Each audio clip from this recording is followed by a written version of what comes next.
يا مدام حنان، هاي فحوصاتك قدامي كتير ممتازة. الله يبشرك بالخير. سامعة يا ميمتي؟ بس يا دكتورة الورق بيقول غير هيك.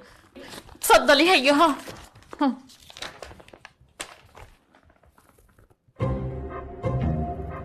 شو هاد؟ من وين جايبينه؟ هدول زعل جوزي جابهن من المختبر. يا مدام، لو كانت هاي النتائج مزبوطة كان حال أمك ميؤوس منها.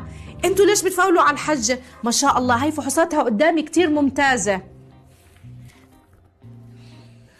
مدام، غير كلام الأطباء ما تسمعوا.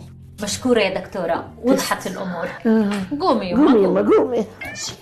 ماشي يا زعلي، أنا الفرافل. يلا يلا.